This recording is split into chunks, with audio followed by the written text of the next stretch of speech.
सभी दर्शकों को नमस्कार। जैसे कि हमने पिछली वीडियो में बात किया था कि जो हिंदू धर्म है वो मुख्यतः 3 धाराओं के अंदर विभाजित है, जो है अद्वैतवाद, द्वैतवाद और त्रैतवाद। सबसे पहले बात करते हैं अद्वैतवाद की। अद्वैतवाद मुख्यतः आदि शंकराचार्य, जो आज से 2500 वर्ष पूर्व हुए थे, उनके द्वारा प्रतिपादित हुआ था।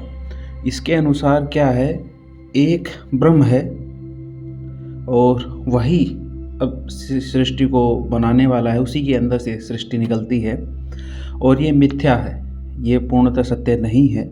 ये आज आपको जो भी दिखाई दे रहा है, ये एक दिन आपका जैसे आपको ज्ञान होगा उस समय आपके लिए लुप्त हो जाएगा। मुख्यतः आदि शंकराचार्य जी मानते हैं, जैसे हमें किसी रात के समय रस्सी के अंदर सर्प का अनुभव होता है, हमें कई बार भ्रम हो जाता है कि रस्सी नहीं ये तो सर्प है, हमारे अज्ञान के कारण। तो ऐसे ही हमारे अज्ञान के कारण, जो अज्ञान हमारे ऊपर ढका हुआ उसके कारण हमें ये माया, ये सृष्टि प्रतीत होती है सत्य, यानी सत्य प्रतीत होती है, जबकि क्या है, असत्य है। ये सब मिथ्या है, ये माया है, ये सत्य नहीं है। कहने का तात्पर्य यही है। सत्य कौन है? सत्य सिर्फ एक ही है, ब्रह्म सत्य जगन मिथ्या।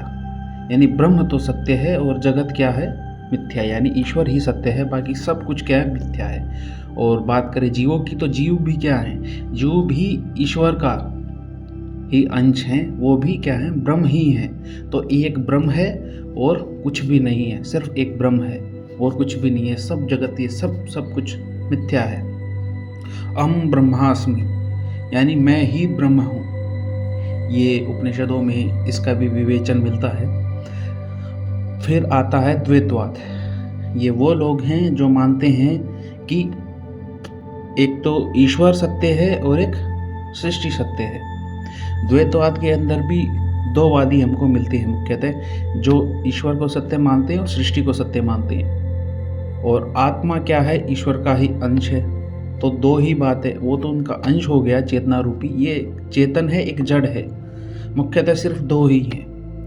और एक वो होते हैं जो प्रकृति को तो क्या मानते हैं, मिथ्या मानते हैं, एक ईश्वर और एक आत्मा है, इसको ही मानने वाले हैं। फिर आता है त्रैतवाद।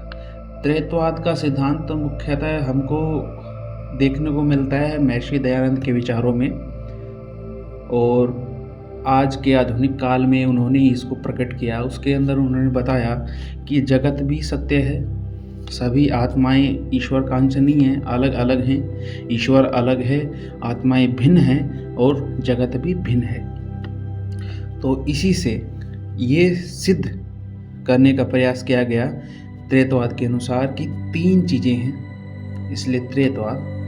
तो ये वाद हैं। अब हम इनकी समीक्षा करते हैं कि कौन सा सत्य है या नहीं है, समीक्षा करने की हम कोशिश करते हैं। जैसे कि हम बात करें अद्वैतवाद की। अद्वैतवाद के अंदर क्या है, माया, ये जगत, ये सब क्या है, असत्य है। सबसे पहले तो अगर हम सभी ब्रह्म हैं, ब्रह्म रूपी हैं, तो हमें किस अज्ञान ने घेर रखा है? अगर हम सभी ब्रह्म हैं तो हम क्यों दुखी हैं? हम क्यों, हमें नौकरी करनी पड़ रही है? ब्रह्म तो वो है जो सृष्टि को रचने वाला है, इतना पराक्रमी है, इतना असंख्य ज्ञान है, इतनी शक्ति है उसके पास, हमने उसके गुणों को जाना। क्या वो हम में है? नहीं। आप खुद सोच के देखिए, आपके अंदर क्या इतना सामर्थ्य हो सकता है? कभी नहीं। हमारा सामर्थ्य भिन्न है, ईश्वर का सामर्थ्य भिन्न है।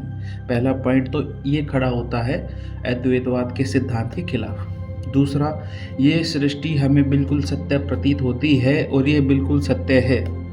हो सकता है अज्ञान के कारण हम किसी चीज़ को कुछ और मान लेते हैं, वो अलग बात है, लेकिन ये प्रकृति, ये ब्रह्मांड उतना ही सत्य है जितना ईश्वर और हम स्वयं, ये सभी सत्य हैं।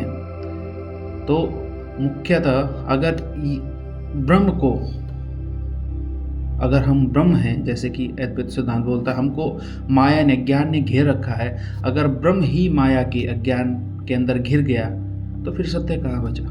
मुख्यतः ये 3 पॉइंट हैं जो कि अद्वैत जो सिद्धांत है उसके प्रक्षेप में उसके सामर्थ्य को कम करते हैं। और ऐसे कुछ और भी पॉइंट्स हैं वैसे तो, जिसकी आगे हम कभी वीडियोज़ में चर्चा करेंगे। तो कुल मिलाकर यही बात यहाँ सिद्ध होती है कि अद्वैत सिद्धांत पूर्णतः सत्य नहीं है, कहीं ना कहीं उसके अंदर कुछ ना कुछ कमी है। फिर आता है द्वैतवाद। अगर द्वैतवाद की बात करें, अगर हम ईश्वर का अंश हैं, ईश्वर हमेशा सुखी रहता है, हम ईश्वर का अंश हैं और एक प्रकृति है, एक ईश्वर है। ईश्वर तो वो मानते हैं कि सबसे शक्तिशाली है, वो तो सही है, हम भी मानते हैं। जैसे हमने गुणों में देखा कि वो सर्वशक्तिमान है, बुद्धिमत्ता उसके पास अनंत है, शक्ति उसके पास अनंत है।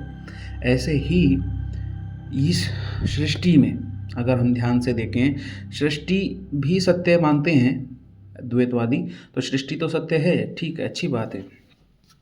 अभी आता है सवाल, क्या हम ईश्वर के अंश हैं? बिल्कुल नहीं। अगर ईश्वर का अंश कैसा होगा? ईश्वर जैसा उसमें पराक्रम होगा, ईश्वर जितना ही उसके अंदर सुख होगा, तो सारे गुण उसके किसके अनुसार होंगे? ईश्वर के अनुसार। जबकि हमको दिखाई क्या देता है, आज भी कितने सारे भिखारी हैं, कितनों का शोषण हो रहा है, ना जाने कितने अत्याचार हो रहे हैं। अगर हम ईश्वर का अंश होते तो आज हमें इतना दुख नहीं सहना पड़ता। क्योंकि पानी का अंश भी अगर आप लें, पानी का अंश जो होता है वो पानी के बराबर ही होता है, वो भी H2O से मिलकर बना होता है। हाइड्रोजन और ऑक्सीजन के कंपाउंड्स बनते हैं, उसी से वो बनता है, एटम से। तो इसका अर्थ है हम ईश्वर के अंश नहीं हैं। ईश्वर अलग सत्ता है, प्रकृति अलग सत्ता है और हम अलग सत्ता है। तो इससे बात आते हैं त्रैतवाद के बारे में। तो त्रैतवाद हमको ज़्यादा सटीक दिखाई देता है। पूर्णतः सत्य जानना तो इतना आसान नहीं है। आपने कुछ ही वीडियोस देखी हैं, हो सकता है आप ये पहली वीडियो देख रहे हो। अगर आप सत्य जानना चाहते हैं और आप ये सोचे 10-15 मिनट की वीडियो में आप सत्य जान ले, तो बड़ा असंभव कार्य है। ये तो शोध का, मनन का, चिंतन का, ध्यान का और स्वाध्याय का विषय है। तो ये तो हम बाद में और भी चर्चाएं करेंगे। चैनल से जुड़े रहिएगा, या चैनल से नहीं जुड़ना है तो पुस्तकें खरीदिए, दर्शन आदि खरीदिए ऋषियों के, और बहुत सारी पुस्तकें हैं, उनको खरीदिए, उनको समझिए। तो त्रैतवाद, ईश्वर सत्य है, हम भी सत्य हैं, हम ईश्वर का अंश नहीं है, हम भी चेतन हैं, ईश्वर भी चेतन है। ये संबंध हमारे अंदर है कि वो भी चेतन है और हम भी चेतन हैं। अब जैसे महादेव के लिए प्रस्तुत होता है एक शब्द, जिसका आदि न अंत। हमारा भी कोई आदि नहीं है, कोई अंत नहीं है। हम हमेशा से हैं, हम शाश्वत हैं, हम काल से परे की चीज़ हैं, पदार्थ से परे की चीज़ हैं। हमारा सामर्थ्य ईश्वर जितना नहीं है, बहुत बहुत ही ज़्यादा कम है उनके मुकाबले, लेकिन हम भिन्न हैं। हमारे कुछ गुण आपस में मिलते हैं, कुछ ईश्वर के गुण ऐसे हैं जो सर्वोपरि हैं, जिनको मानव कभी प्राप्त नहीं कर सकता, ये आत्मा प्राप्त नहीं कर सकती। हम आत्मा हैं, वो परमात्मा है। तो उसके साथ हमारा संबंध पिता का मानिए, बड़े भ्राता का मानिए, बड़े भाई का मानिए, कैसा भी संबंध मानिए, वो हमको गाइड करते हैं, शिक्षण देते हैं कैसे चलना है वेदों के माध्यम से। तो कहीं ना कहीं ये आस्तिक से नास्तिक की सीरीज में हमने जाना, जितना हम जान सकते थे हमने डिस्कशन किया, समझने की कोशिश की।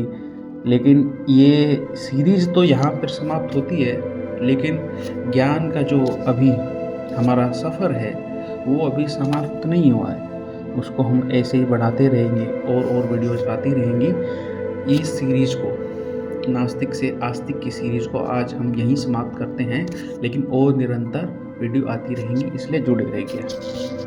आज के लिए बस इतना ही। सभी को